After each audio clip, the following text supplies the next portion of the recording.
Bonjour à tous, avec l'aide de Dieu, nous allons étudier le Rambam, le 8e chapitre des lois de Shluchin Veshutafin, des lois relatives aux mandataires et aux associés. Ce chapitre vient à la suite des deux chapitres précédents, le 6 et le 7, dans lesquels le Rambam nous a appris les lois d'une iska, d'une affaire. C'est-à-dire, lorsque nous avons deux personnes, Reuven et Shimon, qui travaillent ensemble, ils sont appelés Shutafin des associés. Ça soit que Reuven et Shimon, les deux, ils ont mis de l'argent dans la société, ou bien ça soit qu'il n'y a que Reuven, il n'y a que Shimon qui a mis de l'argent dans la société. Du moment où les deux travaillent, ils sont appelés des shutafin, ils sont appelés des associés, et donc ils ont les lois des associés.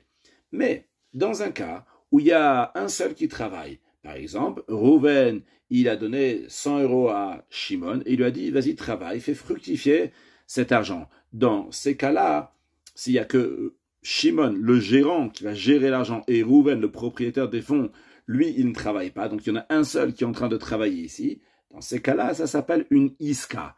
Et quand c'est une iska, une affaire, dans ces cas-là, les sages ont dit certains dynimes, certaines lois qui s'appliquent. Première chose, on a appris que c'est partagé.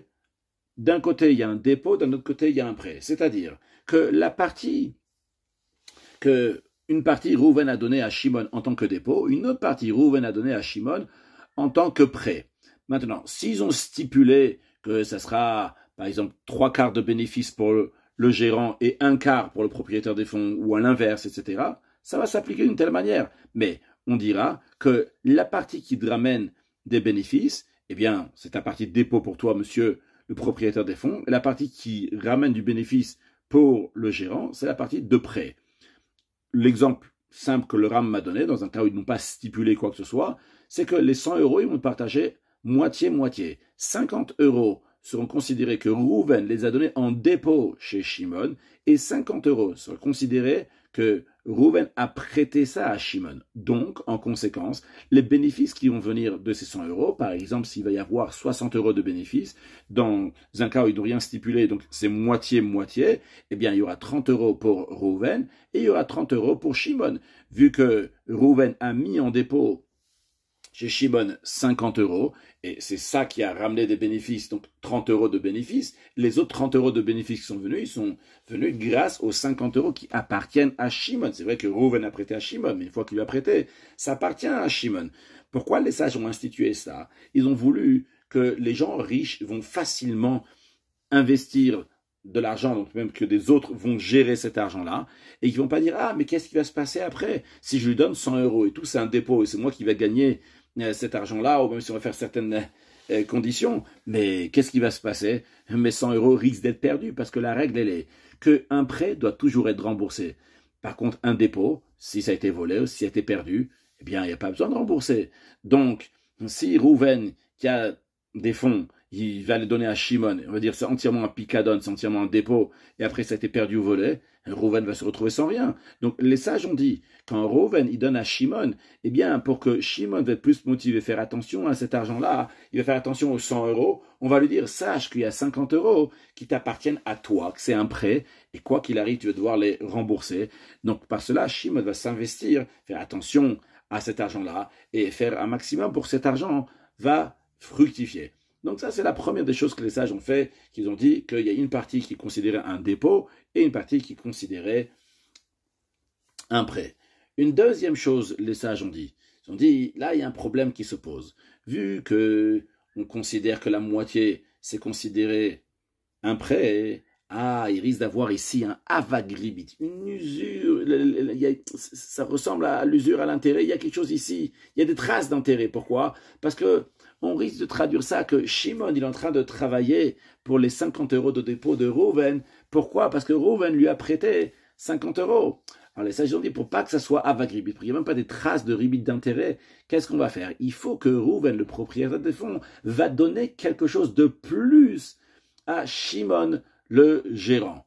Alors, on avait vu que si donc c'est quelque chose donc il travaillait tous les jours, il va lui donner donc quelque chose donc pour tous les jours quelque chose. S'il avait déjà ce commerce-là, dans ce cas-là, il va lui donner même quelque chose de minime pour toute l'année. Je donne un exemple, je dis l'année, ça peut être pour les 6 mois ou les 3 mois ou le mois dans lequel il va travailler pour lui. On avait vu certaines conditions.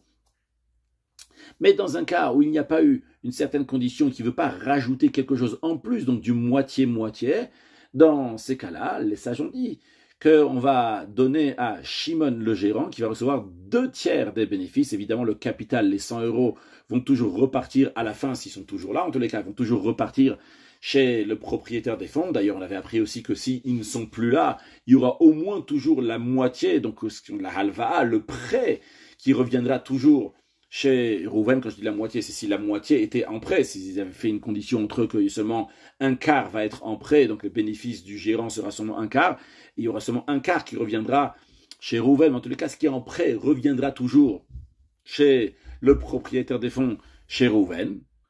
Mais ce qu'on est en train de dire, c'est en ce qui concerne donc les bénéfices, ça, il va recevoir 2/3 des bénéfices. Par le fait qu'il va recevoir 2/3 des bénéfices, ou en autre mot, il va recevoir 1/3 du bénéfice du propriétaire des fonds, ce qui correspond donc à la totalité donc de 2/3. Par exemple, s'il y a eu 60 euros de bénéfices de base, ça devrait se partager 30 euros pour Rouven, le propriétaire des fonds, et 30 euros pour Shimon, le gérant. Mais si on va dire qu'il va prendre donc 2/3 des bénéfices, ça va prendre 40 euros.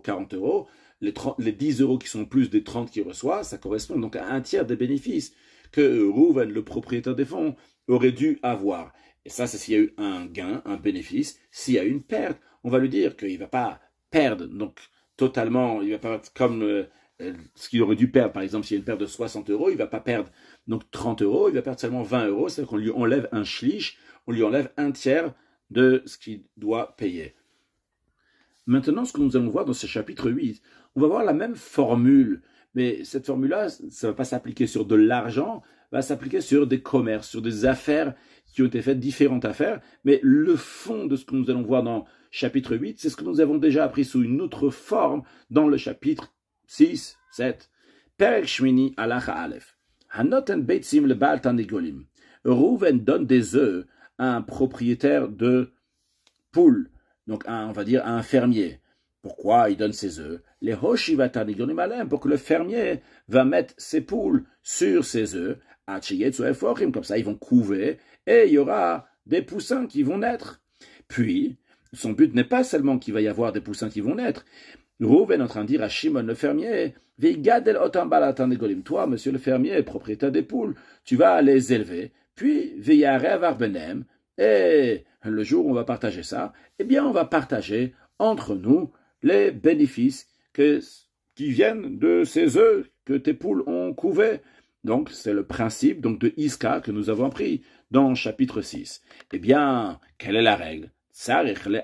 En plus donc de la moitié des bénéfices qui se partageront le jour voulu, eh bien en plus de ça, il faut aussi que le propriétaire des œufs, donc Rouven, donc le propriétaire, il va donner à celui qui s'occupe donc à s'occuper de faire couver les œufs, élever, et après donc les poussins, il doit lui donner Srar Amalo, donc le salaire pour sa peine, pour les efforts qu'il fait, et aussi au Mezon aussi pour la nourriture des poussins.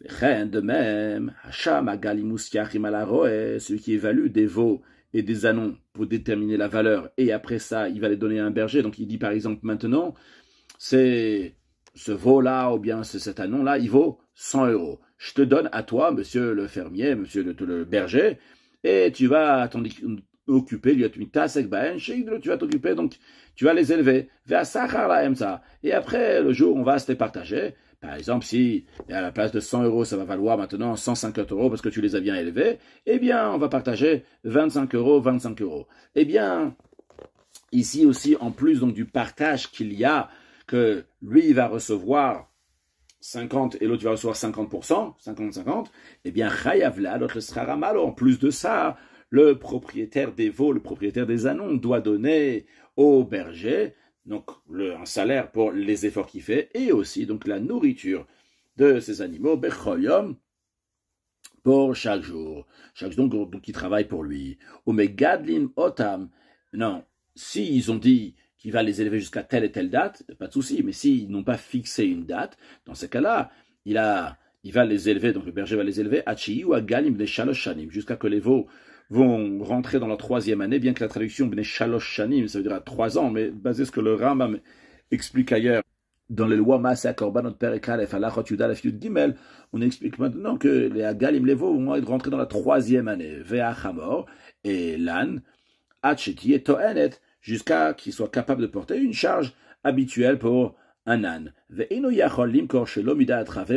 Et aucun d'eux peut vendre les animaux sans l'accord de l'autre, tant que cette période-là n'a pas été finie. Évidemment, si ils sont d'accord les deux de le vendre avant, ils peuvent le faire aussi. Mais en tous les cas, s'il n'y a pas eu de condition, eh bien l'un peut empêcher l'autre de vendre avant pour le veau jusqu'à la 3e année et pour l'âne jusqu'à qu'il soit capable de porter une charge habituelle. De même, Hacham Behima, celui qui évalue un animal, combien l'animal coûte maintenant, et il va le donner à la mefat, il va le donner à un engraisseur, donc quelqu'un qui va s'occuper que cet animal va être engraissé, et après cela va après le salaire va être partagé entre le propriétaire de l'animal et l'engraisseur, bien en plus donc de moitié-moitié qui vont se faire au moment où l'animal sera suffisamment engraissé et qui vont se partager, qui vont le vendre, faire la shrita ou quoi que ce soit, en tout cas ils vont se partager.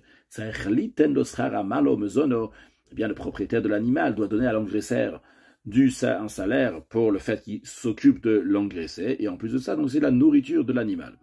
Maintenant, Veima Marlo, si le propriétaire de l'animal, il a dit à l'engraisseur, tu sais quoi, à la place que je te donne quelque chose de concret pour ça, mais tu vas prendre part dans cet animal-là. Aria roche, la tête de ce veau-là, ou alia, ou bien la queue de ce veau-là, Shelcha Malcha, il t'appartient à toi donc pour ton effort. Yater al Martita Sachar, en plus donc de la moitié du salaire. Eh bien dans ces cas-là, Moutar c'est permis. Il n'a pas besoin donc de lui donner donc du salaire pour ce qu'il fait. Pourquoi? Parce qu'il a déjà pris part dans cet animal-là. Donc c'est comme s'il était associé dans cet animal-là. Il travaillait aussi pour lui-même.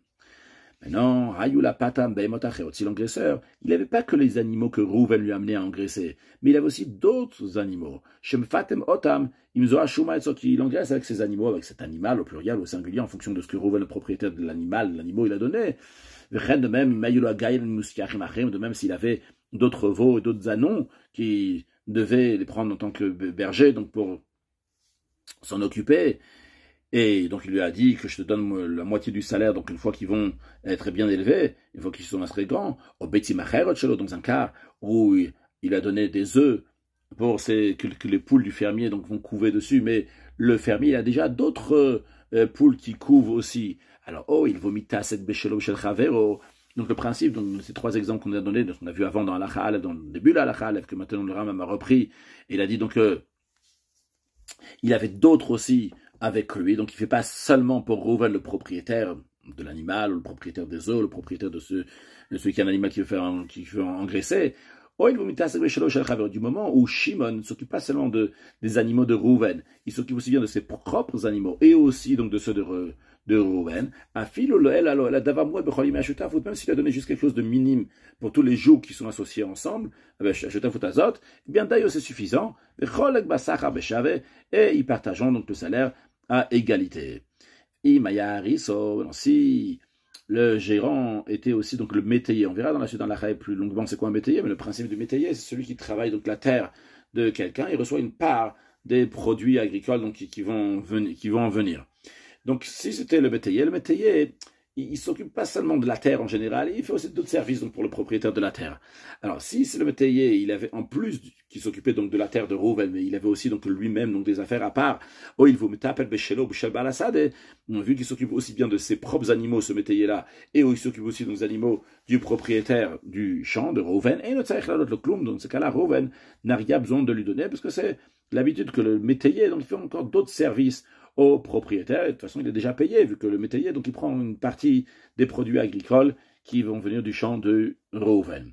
Halacha bet, Hashama galim osiachim, celui qui évalue des veaux ou des anons, oshiftane golim, ou bien qu'il a fait couver ses œufs par des poules donc d'un éleveur, osham ben malapata, ou bien celui qui évalue un animal, et après, il faut l'avoir évalué, il va le donner à un engraisseur pour voir donc combien ça va monter. Et après, tout ça, le martitsara, dans ces 3 cas-là, donc il faut se partager le salaire. Donc c'est comme on l'a dit, c'est la même chose qu'on a vu dans l'achat précédente. Jusque ici, il veut l'oel à l'osachar.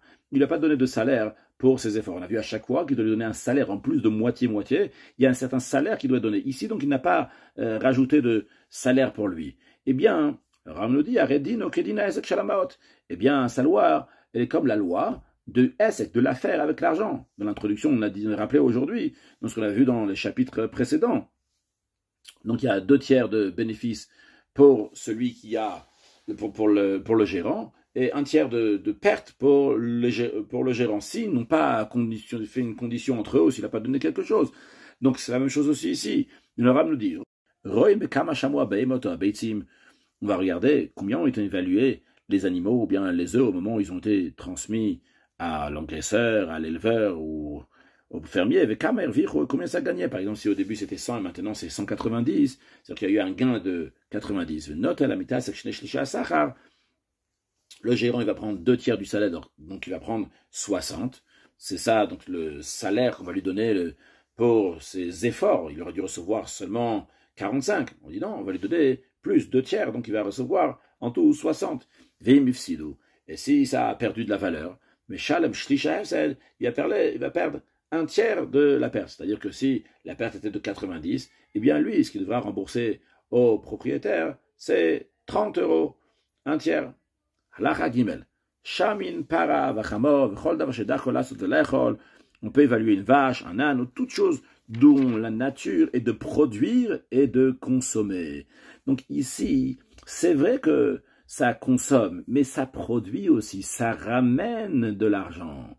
Parce que avec une vache, tu peux l'utiliser pour labourer, tu peux la mettre en location à des gens pour qu'ils vont prendre cette vache-là et labourer. L'âne, tu peux le prendre pour mettre des charges dessus, tu peux le mettre en location pour que des gens vont charger des choses sur cet âne-là.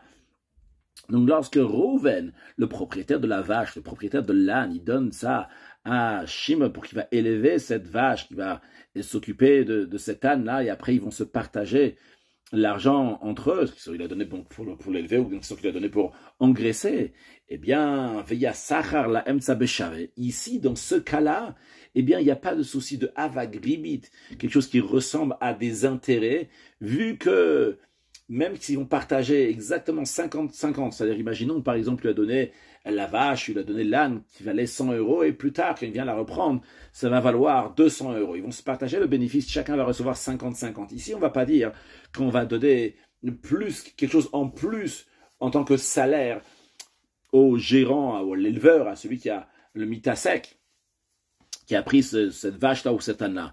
Pourquoi? Pourtant, ici aussi, c'est le même principe donc du gérant. Mais ici, ce gérant, cet éleveur, cet engraisseur, il a un gain pour lui-même. C'est l'animal, donc la vache, il va la faire travailler, il la met en location, et par cela, il gagne quelque chose. Ovedba, ou lui-même, ça ne met pas en location, lui-même, il va travailler avec. Il va profiter donc aussi bien donc du salaire s'il a mis en salaire chez quelqu'un d'autre, ou bien si lui-même il va la faire travailler, donc que ce soit pour la vache, ou bien que ce soit pour l'âne. Le Rambam il dit que quand on va évaluer une vache, si la vache elle a un veau, on va dire bon, le veau ça va, il va avec la mère, la vache, bon, la vache elle produit, elle fait des choses, donc ça, on va pas avoir besoin de donner quoi que ce soit à l'éleveur du veau qui est avec la vache, vu que pour la vache on donne rien du tout, parce que la vache elle peut ramener, que je dis rien du tout, on ne donne pas en plus des 50-50. Donc on ne va pas rajouter quelque chose, donc sera malo le salaire, donc pour ses efforts, pour sa peine, on ne va pas lui donner, parce que de toute façon il est déjà gagnant, il reçoit quelque chose, il n'y a pas de avagribit. On va dire, bon, le veau, il va aussi avec, le veau, il n'y a pas beaucoup de travail, c'est que quand on fait rentrer la vache, le veau aussi il va suivre, et de velosayach, imimo. On aurait pu penser aussi que c'est la même chose aussi, donc pour l'ânon, avec l'ânesse, un petit ânon comme ça, il suit sa mère. On dit non, parce que le veau et l'ânon, eux, ils consomment, mais ils produisent rien du tout. Il y a ici des occupations, bien qu'il y a moins d'occupations, mais il y a quand même des occupations que l'éleveur doit faire avec le veau, avec l'ânon. Donc, eux, ils ne sont pas considérés comme la vache et comme l'âne, et donc, celui qui va donner à un âne avec une ânesse avec un ânon, celui qui va donner une vache avec le veau à élever, à s'occuper, eh bien, c'est vrai que pour la vache, pour l'ânesse en elle-même, en effet, il n'y a pas besoin de donner quelque chose en plus, le srar à malo, donc les efforts qu'il est en train de mettre pour eux, mais vu qu'il y a l'ânon, vu qu'il y a le veau, pour ça, il doit, oui, rajouter quelque chose. Halacha dalet, hacham behema lachavero, celui qui évalue un animal à son ami, c'est-à-dire Reuven, il prend son animal et il le donne à Shimon pour l'engraisser, mais avant ça, il a évalué, il a dit combien il vaut maintenant. Aujourd'hui, il vaut 100 euros. Comme ça, on va voir, toi tu vas l'engraisser, on verra combien il va valoir lorsque je vais venir le reprendre et on va se partager tout l'argent qu'il y a en plus, donc à plus que 100 euros. La question, elle est maintenant, jusqu'à quand Shimon, donc l'engraisseur, doit s'occuper de cet animal. Alors, tonot, si c'est des ânesses, shmona sachodesh. Donc ici, on parle, dans cette halakha-là, on parle donc pas des petits qu'on parlait avant. Dans halakha aleph, là-bas, on parlait des petits veaux, on parlait des anons. Ici, on parle des plus grands. C'est pour ça aussi que le temps qu'il doit s'occuper d'eux est différent. Si c'est donc des ânesses, shmona sachodesh, il doit s'occuper d'eux donc 18 mois, ou godrod. Godrod, c'est un langage de geder, donc des barrières. Donc ça fait référence aux animaux qui vivent dans un enclos. Venatson vabaka, comme le Ram nous dit, donc ce sont le petit bétail et le gros bétail. Combien de temps il doit s'occuper? Esrim verba chodesh, 24 mois.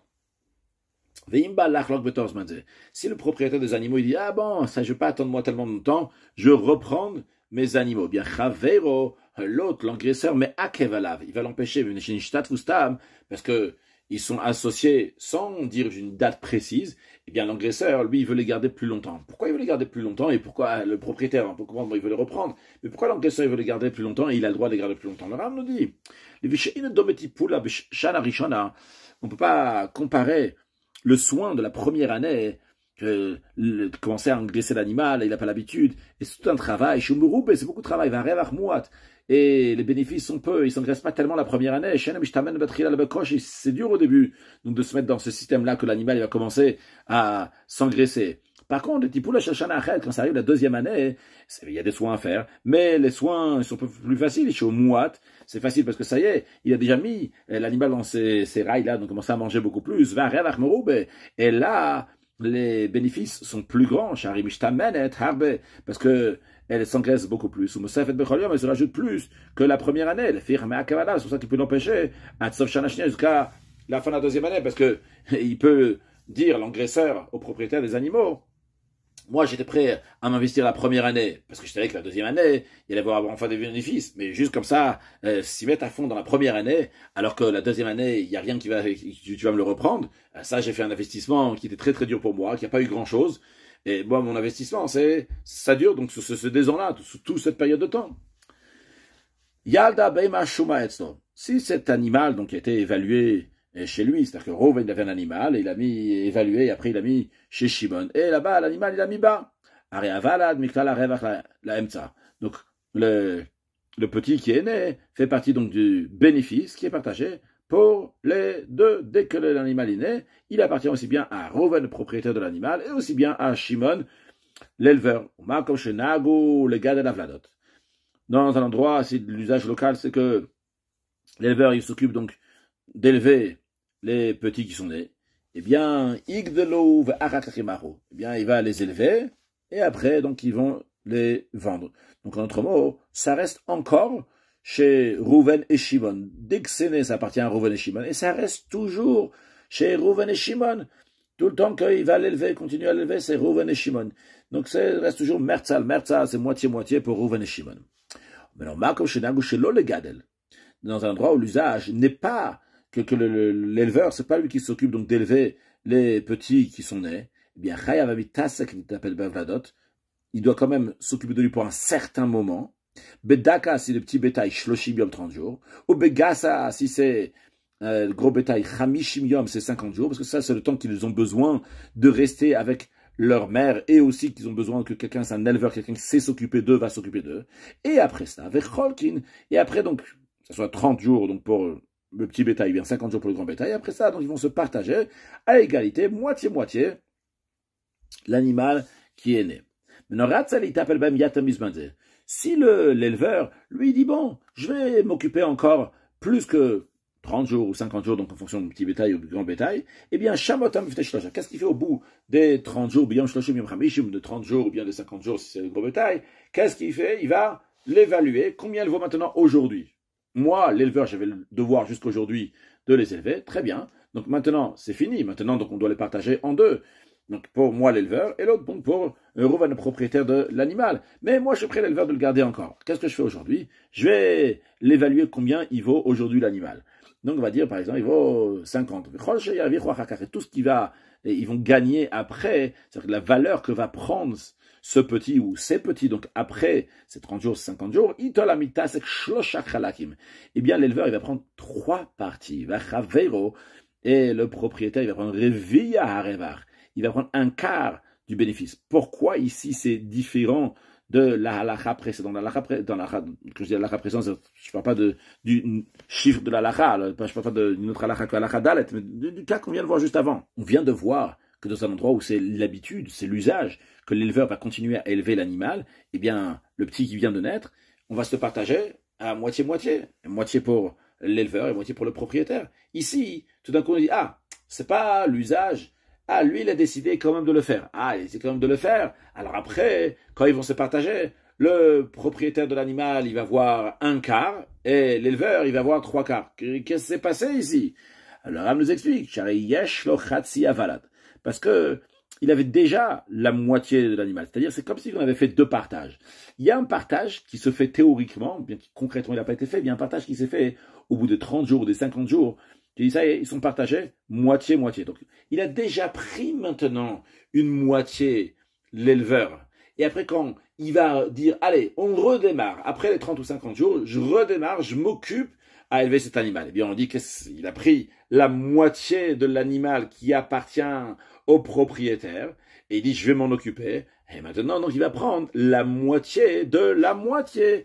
Donc, notel chatzi, oto chatzi, vaim. Donc, c'est pour ça qu'à la fin, la finalité, il va prendre 3 quarts. Parce qu'il y a eu un partage, il a pris la moitié. Après, il a repris la moitié de l'animal. Et cette moitié de l'animal sera partagée aussi entre Reuven et Shimon. Reuven le propriétaire et l'éleveur Shimon. Donc, il recevra 3 quarts. Maintenant, si il n'a pas fait cette condition, l'éleveur devant 3 personnes, il n'a pas dit, ok, voyez cet animal-là, ça y est, j'ai fini maintenant, au bout de 30 jours, au bout de 50 jours, je décide de continuer à l'élever, faisons l'évaluation maintenant, et après, quand viendra le jour, je vais prendre donc 3 quarts dans cet animal. Il n'a pas fait l'évaluation qu'il fallait donc au bout de 30 ou 50 jours, arrêt machal, c'est-à-dire, c'est une preuve qu'il a renoncé, et lorsqu'arrivera le jour de partage, ils partageront à égalité comme les animaux, donc aussi bien l'animal, donc la mère, et aussi bien donc le petit. Un endroit où l'usage est d'imputer le salaire du porteur sur les fonds qui ont été investis. Par exemple, si Reuven il investit 100 euros et le porteur c'est 10 euros, on va prendre 10 euros du fonds pour porter la marchandise. Eh bien, en effet, on va imputer. Maintenant, dans un cas que c'est le gérant lui-même qui a porté, alors qu'il aurait pu payer quelqu'un d'autre pour faire ça, eh bien, on considère comme si on paye en effet quelqu'un d'autre, mais des bénéfices. Donc, le salaire du gérant, si c'est lui qui va porter, eh bien, ça va faire partie donc des bénéfices. C'est-à-dire que si, par exemple, Reuven a investi 100 euros et qu'ils ont fait un bénéfice de 30 euros. Alors, en général, ce qui aurait dû arriver, c'est que chacun va prendre 15 et 15. Donc, comme ça, donc le propriétaire il va repartir avec 115 et que le gérant va avoir 15. Mais ici, que c'est le propriétaire, c'est le gérant lui-même qui a porté, eh bien, on va dire, monsieur le gérant, tu as porté, mais on partage ça en deux. On partage ça en deux. On va dire, voilà, les bénéfices sont 30. Le porteur, c'est 10. Eh bien, on va payer 10 au porteur. Monsieur le porteur, donc c'est toi. Alors, tu reçois 10. Après, qu'est-ce qu'il reste? Il reste que 20. Ces 20, on va les partager entre toi, monsieur le gérant qui a été porteur et le propriétaire. Donc, toi, tu vas recevoir encore 10, le propriétaire 10, le propriétaire va repartir avec 110 et le gérant va repartir avec 120, 10 des bénéfices et 10 pour avoir porté. De même, si l'usage, c'est de donner plus d'argent pour quelqu'un qui s'occupe à élever un animal, plus que quand quelqu'un lui donnerait de l'argent à gérer, parce que l'argent c'est plus facile à gérer qu'un animal qui a plus de travail, eh bien mal, il va donner encore plus en fonction de l'usage. Un endroit dans lequel c'est l'habitude de donner à l'éleveur une partie des animaux, plus que la moitié des animaux, parce qu'il y a beaucoup d'efforts donc de ces animaux, donc qui sont petits à s'occuper d'eux, mal, il est bien, on va lui rajouter ça aussi. Le Rambam conclut une idée générale, il dit que tout celui qui donc qui fait une affaire, donc qui s'associe, Stam, comme ça, juste sans des clauses spécifiques, le Yishanem, Minagamedina, eh bien, il ne faut pas qu'il change de l'usage local. Alachae, Reuven, Shehaïta Rosade, Reuven qui avait un champ, Veorit Shimon Torah, littéralement, il a fait descendre Shimon là-bas, donc il a fait venir Shimon dans ce champ pour le travailler, les arbres, que ce soit donc pour l'ensemencer, le nator, bien pour le planter avec des arbres, l'autre, et pour faire des dépenses qui sont nécessaires pour que le champ va être cultivé, que ce soit que c'est Reuven qui va payer ça, que c'est Shimon qui va payer ça, Vlim Koraperot, après donc Shimon il va s'occuper donc de la vente des produits agricoles qui vont pousser, donc Shimon s'occupe de tout ça, Vechola Yeteralotsa, Yebenem, et donc tous les gains qu'il va y avoir après, donc les dépenses, ils vont se partager entre Reuven et Shimon. Ben Shiitushi Yarugu Beshavik, que ce soit que les conditions étaient que Reuven et Shimon vont partager à part égale les bénéfices, Ben Shiitushi Tel Reuven Yater, ou bien que la condition était que Reuven va prendre plus, Ben Shaita Otsa, Kula Michel Reuven, Ben Shaita Otsa, Michel Shimon, ça change pas si les dépenses étaient entièrement de la part de Reuven, le propriétaire du champ, bien que les dépenses étaient entièrement de la part de Shimon, qui va gérer le métayer du champ, Kolze Moutar, tout ça c'est permis, Ve'en Kan Avag Ribit ici, il n'y a pas de trace de ribit d'usure, bien que les sages ont dit qu'en général, lorsque Reuven donne à Shimon 100 €, eh bien il y a une partie qui est en prêt chez Shimon, on ne dit pas que tout reste chez Reuven. Ici, le champ, il peut rester entièrement chez Reuven. Il n'y a pas aucun souci. La raison pourquoi les sages, ils ont institué qu'il y a une partie qui va être en prêt chez Shimon, c'est pour que Shimon va se sentir investir dans cet argent-là. C'est son argent à lui, c'est son affaire à lui, qui va pas faire des dégâts à cet argent. Par contre, lorsqu'il s'agit d'un champ, il n'y a pas tellement de dégâts qu'il risque de faire. Le champ, il va toujours rester là. Donc, les sages, ils n'ont pas institué qu'il y a une partie qui va être chez Shimon en tant que prêt, pour qu'on va dire qu'il risque d'avoir du avagribit parce que Shimon est en train de travailler, parce qu'il lui a prêté de l'argent à l'intérieur. Il n'y a pas eu de prêt ici. Et Shimon, donc, il s'occupe du travail de cette terre-là qui appartient à Reuven et des dépenses, ou de vendre ses produits agricoles, ou à Nikra Haris, il est appelé Haris, le métayer. Maintenant, dans un cas que ce Haris, ce métayer, Omer, il dit, le Mertzayarati, moi je suis venu pour travailler dans ce champ pour recevoir la moitié des produits agricoles. Ou Balassa de Omer. Et le propriétaire de champ, il dit, moi, les Shlishoratif, je l'ai fait venir, mais uniquement pour le donner un tiers, non pas à la moitié. Eh bien, on va d'après l'usage local. Celui qui réclame, alors que c'est pas donc, comme l'usage local, à la c'est lui qui doit amener une preuve. C'est-à-dire que si, en effet, tout le monde reçoit ici la moitié, on donnera la moitié au Haris, au métayer. Tant que le propriétaire n'a pas ramené une preuve que c'est seulement le tiers, et si en effet ici tout le monde reçoit un tiers, eh bien c'est au métayer de ramener une preuve que ce propriétaire du champ, Reuven, lui a dit qu'il allait recevoir la moitié. Halachavav.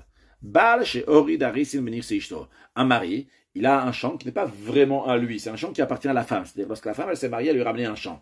Il y a plusieurs catégories, il y a le Nirse Tzon Barzel, le Nirse Melog, ici on parle donc de Nirse Tzon Barzel, c'est-à-dire, c'est un bien, en l'occurrence donc ce champ, que la femme lui a amené. Le champ lui-même reste à la femme, mais le mari, il est seulement l'usufruitier, il va profiter des fruits qui viennent de ce champ. Donc il a une part dans les fruits du champ. Et ce mari-là, il a amené des métayers pour qu'ils vont s'occuper du champ.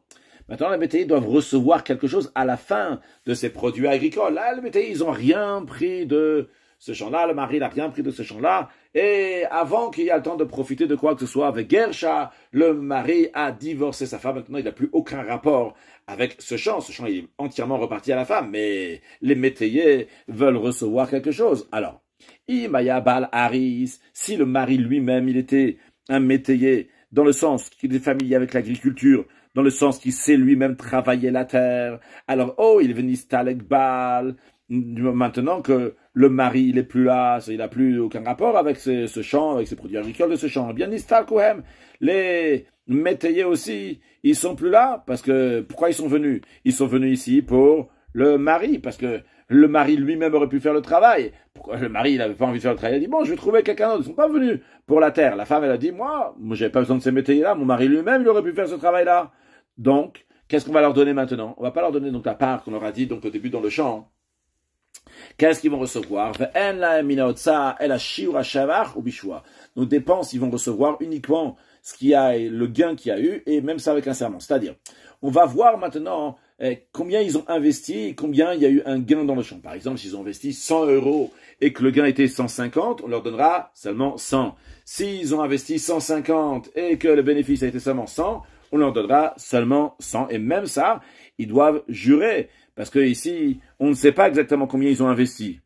Vu que c'est pas la femme qui s'est occupée de ce champ, elle ne sait pas combien d'investissements il y a eu. Donc ils doivent jurer, la femme va leur donner. Maintenant, par contre, si le mari lui-même, donc c'est pas quelqu'un qui est familier avec l'agriculture, c'est pas quelqu'un qui sait travailler la terre, dans ces cas-là, on dit Al-Data Aretz Yardou. Quand eux, ils sont descendus, lorsqu'ils sont venus, eux, ils sont venus pour qui? Ils sont venus donc pour la terre, c'est la terre elle-même. Donc, c'est pas lié avec le mari. La femme, de toute façon, elle avait besoin d'un métayer pour sa terre, pour son champ. Donc, Vécham, Yulaim Karis, dans ces cas-là, on va les évaluer comme on évalue pour les métayers ordinaires. Donc, ils ont droit à une part de la plus-value qui est conforme donc à l'usage local.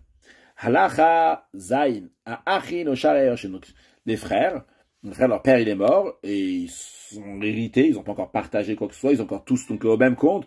Oshar et bien les autres héritiers, chez Lochalko Yerushat Morishan qui n'ont pas partagé donc l'héritage de celui qui est du défunt. Et la Kula Mishtash Biyachad, mais ils se servent tous ensemble. Arem Keshutaf ils sont considérés comme des associés à tout point. Donc tout ce que l'un il fait donc du commerce avec ça, eh bien l'argent qui va venir, le gain, le bénéfice qui va venir, il va être partagé entre tout le monde, comme les associés.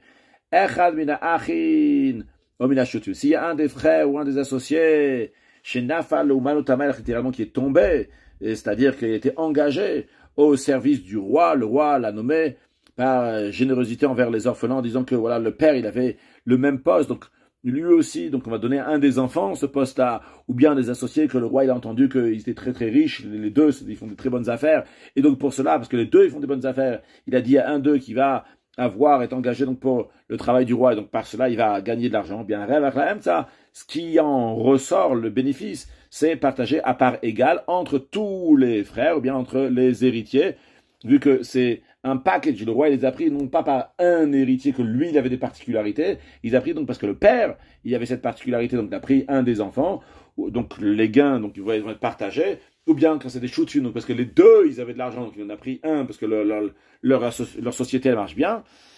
Même dans un cas où un d'eux des frères ou bien des associés il est tombé malade, venez trapper et il a dû faire des dépenses pour se guérir, il trappe ça. Il va être guéri, donc les frais de guérison, les soins médicaux, ils vont être payés donc de l'argent du fonds commun de tous. Ici, on parle donc des associés qui sont associés dans tous les sens, même ils sont nourris ensemble. C'est la raison pour laquelle, que même pour les soins médicaux, ils vont tous partager. Par contre, si la raison pourquoi il est tombé malade, c'est à cause de sa négligence. Par exemple, il a marché dans la neige lorsqu'il faisait très très froid, ou bien il était au soleil en été, à Tchichala, qu'il est tombé malade à cause de ça, c'est basé de même tout ce qui est similaire à ça. Dans ces cas-là, il doit se débrouiller lui-même pour ces dépenses-là, non pas sur les frais des autres. Conclure avec un mot de Chassidut. Nous sommes ceux que Hachem il a donné des œufs à couver. Kadosh Baruch Hu nous a donné ce monde-là, et nous on doit faire de ce monde-là, on doit faire sortir des poussins, on doit faire grandir ce monde, on doit faire de ce monde-là une dira betarton, une demeure à Kadosh Baruch Hu. Alors la demeure à Kadosh Baruch Hu, la finalité c'est lorsque Mashiach va venir. Mais en attendant, Kadosh Baruch Hu il a le devoir de nous nourrir, de nous donner tout ce qu'il faut en plus. Donc ce qu'il nous a donné, donc ce monde-là, pour pouvoir le faire grandir, pour pouvoir faire sortir des poussins, pour faire sortir la divinité qu'il y a dans ce monde. Le Kadosh Baruch Hu nous a donné Saramal, Mezono, aussi bien donc les efforts, un salaire pour ça, et aussi bien donc les mezonot, de la nourriture, avec grande largesse, pour qu'on puisse servir à Kadosh Baruch Hu, mitoch achava begash, mitoch bruchtim, mitoch simcha, mitoch leva, accueillir Mashiach, now, une excellente journée.